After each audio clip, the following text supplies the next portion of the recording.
नमस्कार दोस्तों, स्वागत है आपका हमारे चैनल फ्लो इन भक्ति में। चलिए आज जानते हैं देवशयनी एकादशी के बारे में। हिंदू धर्म में देवशयनी एकादशी का विशेष महत्व है। इस दिन से ही भगवान विष्णु योग निद्रा में चले जाते हैं। आषाढ़ माह के शुक्ल पक्ष की एकादशी को देवशयनी एकादशी मनाई जाती है। एकादशी व्रत जगत के पालनहार भगवान विष्णु को समर्पित है। मान्यता है कि देवशयनी एकादशी से भगवान विष्णु 4 महीने के लिए योग निद्रा में चले जाते हैं। इस अवधि में शुभ व मांगलिक कार्यों की मनाही होती है। जाने जुलाई में देवशयनी एकादशी कब है।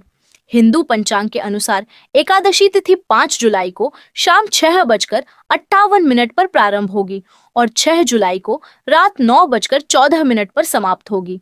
देवशयनी एकादशी व्रत उदया तिथि के हिसाब से 6 जुलाई को रखा जाएगा। 6 जुलाई 2025 रविवार ब्रह्म मुहूर्त सुबह 4:14 से 5:02 तक है। सूर्योदय सुबह 5:50, सूर्यास्त शाम 7:12। अभिजीत मुहूर्त दोपहर 12:04 से 12:58 तक रहेगा। साध्य योग रात 9:27 तक, बाद में शुभ योग लग जाएगा। राहु काल शाम 4:30 से 6 बजे तक है। आषाढ़ मास शुक्ल पक्ष द्वादशी तिथि प्रारंभ 6 जुलाई रविवार रात 9:15 और द्वादशी तिथि समाप्त 7 जुलाई सोमवार रात 11:10 तक। 7 जुलाई 2025 सोमवार ब्रह्म मुहूर्त सुबह 4:15 से 5:03 तक है। सूर्योदय सुबह 5:51, सूर्यास्त शाम 7:30, 7:12 तक रहेगा। प्रातः काल पूजा मुहूर्त सुबह 4:29 से 5:29, शुभ योग रात 10:03 तक। गोधूली मुहूर्त शाम 7:04 तक, 7:21 से 7:42 तक है। राहु काल शाम 7:30 से 9 बजे तक है। हरिवासर समाप्त 7 जुलाई सोमवार सुबह 4 बजे तक। देवशयनी एकादशी व्रत पारण का मुहूर्त देवशयनी एकादशी व्रत का पारण 7 जुलाई को किया जाएगा। व्रत पारण का शुभ मुहूर्त सुबह 5:29 से सुबह 8:36 तक रहेगा। पारण तिथि के दिन द्वादशी समाप्त होने का समय रात 11:10 है। आइए जानते हैं देवशयनी एकादशी की पूजा विधि। देवशयनी एकादशी पर पूजा से पूर्व पूजा स्थल को गंगा जल से शुद्ध करें। अब एक साफ चौकी लेकर उस पर पीला रंग का कपड़ा बिछा दें। भगवान विष्णु और देवी लक्ष्मी की मूर्ति स्थापित करें। प्रभु को पंचामृत, दूध, दही, घी, शहद और शक्कर तथा शुद्ध जल से स्नान कराएं। अब श्री हरि को पीले रंग के नए व साफ वस्त्र पहनाएं। फूल माला, तुलसी पत्र और मौसमी फल अर्पित करें। शुद्ध देसी घी से दीप जलाएं और प्रभु के मंत्र का स्मरण करें। देवशयनी एकादशी की कथा सुने। अब केले या केसर की खीर का भोग लगाएं। विष्णु सहस्त्र नाम का पाठ करें। अंत में भगवान विष्णु की आरती करें। आइए जानते हैं देवशयनी एकादशी के कुछ उपाय। 1. देवशयनी एकादशी के दिन श्री हरि विष्णु जी का पंचामृत से अभिषेक करें। ऐसा करने से आपके कार्य क्षेत्र में आ रही मुश्किलें दूर होंगी और आपको अपनी स्किल्स दिखाने के नए मौके भी मिलेंगे। 2. अगर आपके वैवाहिक जीवन में मनमुटाव की स्थिति बनी हुई है और दिन ब दिन क्लेश होता रहता है, तो देवशयनी एकादशी के दिन माँ तुलसी की पूजा करें। इस दिन लक्ष्मी माता और तुलसी माता को श्रृंगार की सामग्री अर्पित करें। देवशयनी एकादशी पर दान करने का विशेष महत्व माना जाता है, इसलिए अपने जीवन की सभी मुश्किलों को दूर करने के लिए देवशयनी एकादशी के दिन किसी गरीब या जरूरतमंद को भोजन कराएं। 4. देवशयनी से एकादशी पर श्रीमद् भागवत कथा का पाठ करना पुण्यदायक माना जाता है। 5. अगर आप आर्थिक दिक्कतों से परेशान हैं, तो देवशयनी एकादशी के दिन ब्रह्म मुहूर्त में विष्णु भगवान की पूरी श्रद्धा के साथ विधिवत उपासना करें और एक पान के पत्ते में AUM विष्णवे नमः लिखकर भगवान के चरणों में अर्पित कर दें। अगले दिन इस पत्ते को पीले रंग के कपड़े में लपेटकर तिजोरी में रख दें। 6. देवशयनी एकादशी के दिन पीपल के पेड़ के नीचे घी का दीपक जलाने और परिक्रमा करने से भगवान विष्णु के साथ साथ माँ लक्ष्मी का आशीर्वाद भी मिलता है। ऐसा करने से घर की दरिद्रता दूर की जा सकती है। चातुर्मास में क्या करें? चातुर्मास में गरीबों और जरूरतमंदों को अन्न, वस्त्र और धन का दान करना शुभ होता है। इसके साथ ही चातुर्मास में विष्णु जी, माता लक्ष्मी के साथ शिव गौरी और गणेश जी की विधिवत पूजा आराधना करना चाहिए। चातुर्मास में क्या न करें? चातुर्मास में शादी विवाह, सगाई और मुंडन समेत सभी मांगलिक कार्यों को वर्जित माना गया है। इसके साथ ही इस माह में नई प्रॉपर्टी खरीदना या गृह प्रवेश करने से बचना चाहिए। चलिए जानते हैं देवशयनी एकादशी का क्या महत्व है। ब्रह्म वैवर्त पुराण में देवशयनी एकादशी के विशेष महात्म्य का वर्णन किया गया है। इस व्रत से प्राणी की समस्त मनोकामनाएं पूर्ण होती हैं। यह एकादशी आषाढ़ मास के कृष्ण पक्ष की एकादशी, जिसे योगिनी एकादशी कहते हैं, के बाद आती है।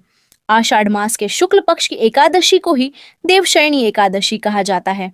इसी एकादशी से चातुर्मास का आरंभ माना जाता है। इस अवधि में कोई भी शुभ कार्य जैसे विवाह आदि नहीं किया जाता। देवशयनी एकादशी व्रत की महिमा शास्त्रों में दिया गया है। सनातन धर्म में निहित है कि आषाढ़ माह के शुक्ल पक्ष की एकादशी तिथि से जग के नाथ भगवान विष्णु क्षीर सागर में विश्राम करने चले जाते हैं। फिर 4 माह बाद उन्हें उठते हैं। उस दिन को देवोत्थानी एकादशी कहा जाता है। इसके बाद अगले 4 महीने तक सृष्टि का संचालन देवों के देव महादेव करते हैं। इस अवधि को चातुर्मास कहते हैं।